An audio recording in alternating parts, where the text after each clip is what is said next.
السلام عليكم ورحمة الله. حياكم الله جميعا.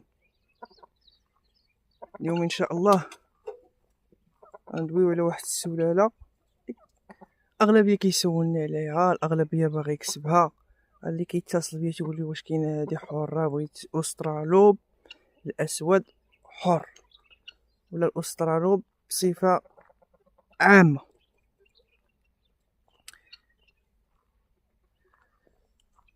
هاد السلالة هادي هي صراحة معروفة، عند الإنتاج ديالها في البيض عالي وكالم. الدجاج تقريبا كالم. كتصلح لجوج حوايج، كتصلح للبيض واللحم بجوج، كما سبق وشرحت في واحد المقطع سابق.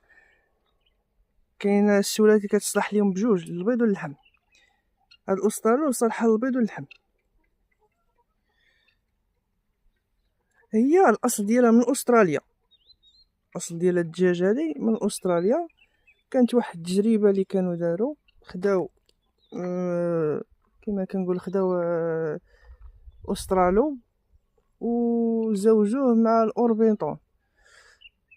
اوربينطون صافي تماك عطات واحد الانتاجيه اللي مليحه، لا من حيث الشكل ديالها الزينه ديالها، ولا من حيث الانتاجيه ديال البيض. اللهم بارك الانتاجيه ديال البيض. كانت واحد التجربه لواحد الدجاجه اللي كان العقل ينفعني، راه وصلت لواحد 360 بيضه في العام ديال الاسترالوب الاسود، وهي في المتوسط ديالها راه كاين ما بين 240 250 حتى 300 320 بيضه. والوزن ديالها، الوزن ديالهم كما قلت لكم راه هي لاحمه وبياضه في نفس الوقت. الوزن ديالها تقريبا الذكر راه كيوصل حتى 4 كيلو، والنتوى كتوصل واحد 3 كيلو. هذا هو الوزن ديالهم. بالنسبه للالوان اللي معروفين فيهم، اللي منتشره عندنا هنايا، ولكن الخارج منتشرين بزاف ديال الانواع. حنا اللي عندنا الانواع كثيره، اللي عندنا غير 3 الانواع اللي معروفين، ماشي كنقول كثيره، 3 الانواع اللي معروفين هما الاسود والازرق والابيض. هادو هما اللي منتشرين. كاينه واحد القضيه، علاش انا قلت لكم في بعض الدول منتشرين بزاف ديال الالوان، حيت الا زوجتي غير الازرق مع الازرق تقريبا راه كيعطيك الاسود، وكيعطيك بحال الازرق فيه الابيض، وكيعطيك الابيض، وكيعطيك واحد وكيعطيك بحال تقول البني، كيعطيك واحد اللون واحد اخر. كما كندوي على كثر ديال الالوان اللي عندهم.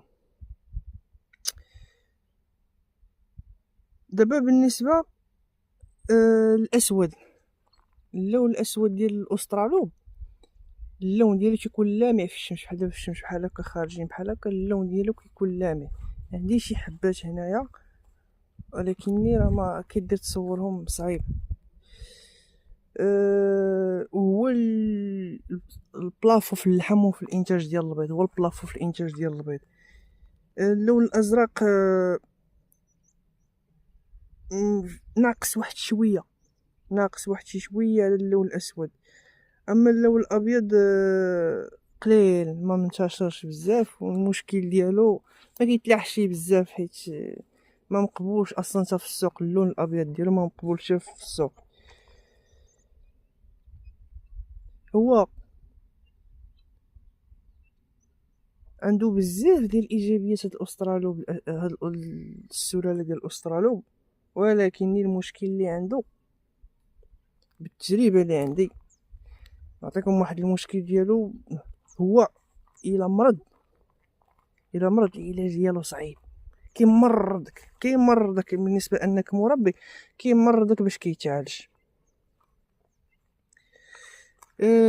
ما كيبغيش بحال دابا الا كانت عندك غير شويه ديال الامونياك في الكوري ولا شي حاجه، الرطوبه عندك طالعه وما كانش واحد النظافه واحد التغذيه اللي مقاده، كيدير لك المشاكل. انا نعطيكم بحالاش، بحال التغذيه دابا خاصو ديما ما بين 16 و 18 ديال البروتين، الكالسيوم يكون ديما كثير، حيت عنده واحد المشكل.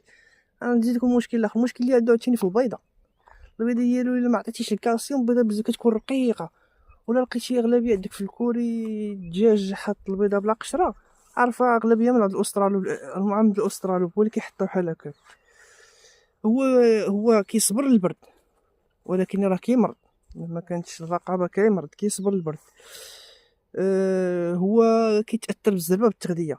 بالزربه دير ليه واحد الاختلاف صغير في التغذيه، كينقص الانتاج ديال البيض، كينقص الانتاج ديال البيض وكيبدا يضعف.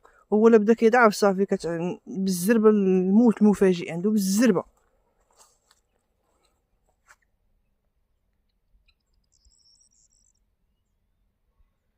بالنسبه للناس اللي باغا تربيه، هو مزيان. ماشي كنقول لكم زعما تقدر تكون التجربه ديالي كانت خاطئه، ولكن راه هو مزيان وصعيب بالنسبه لشي مبتدئ يبدا به، الدجاج ديال الاسترالو. حيت كما كنقول لكم، عندك تقريبا هو والدجاج ديال السوسيكس، كندويش على الفراش، كندوي على الدجاجات، كندوي على الدجاجات انايا. الدجاجات ديال الاسترالوب وديال السوسيك كيتشابهوا من حيث المرض ديالهم، فاش كيمرضوا ولا كيتصابوا بشي حاجه كيتشابهوا.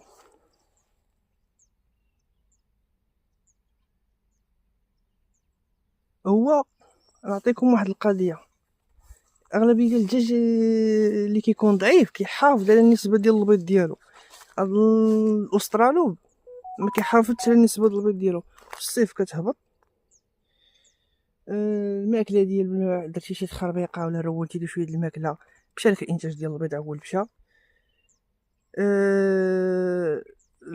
بحال هكا حاول تبعدو شويه على السلالات بحال داك الزرق. الا كنتي بغيت تفقس غير الزرق بوحدو راه غيخرجوك شي الوان ما كاينينش، ما عندكش حتى هي يخرجوا فيهم، فهمتيني.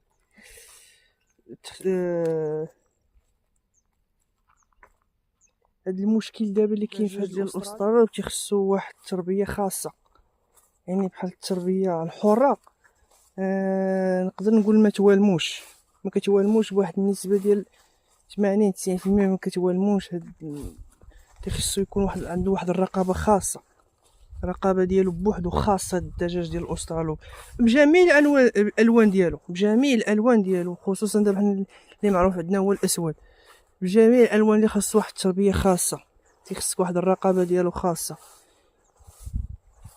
بصفه دابا هو راه اي سلاله عندها الايجابيات وعندها السلبيات، ولكن حتى هاد الاسترالوب، الدجاج ديال الاسترالوب عن الايجابيات ديالو مزيانه اكثر من السلبيات ديالو. الايجابيات ديالو كما قلنا، الانتاجيه ديال البيض تبارك الله قويه جدا. الحجم ديالو والكتله ديالو بالنسبه للاسواق، الانتاج ديال اللحم تبارك الله كيتعتبر جيد. اش كنقولوا، الشكل ديالو والالوان ديالو مقبوله، الا الازرق الا الابيض اللي نادر والنيت ما كيشريوش بزاف. السلبيات ديالو هو الامراض ديالو، كما قلت السلبيات ديالو هي كثر ديال الامراض. هو بالزربه كيمرض، بالزربه واخا تقول لي ما عرفت شنو، هو بالزربه كيمرض. الى تصاب صعيب باش كيعاود يتعالج، صعيب باش يبرى.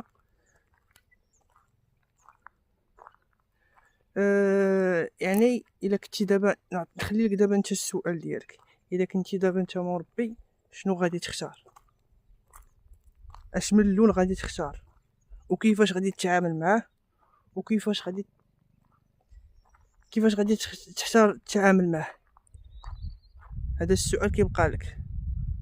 ولا كان عندك شي سؤال واحد اخر خليه لتحت. مرحبا بكم. وكنصح الناس، ماشي زعما ماشي في واحد المرتبه اللي كنصح بها، ولكنني كنفضل ان الانسان يتعامل بالخليط. لكن الانتاج ديال البيض يتعامل بالخليط، ولكن الانتاج ديال سلاله حره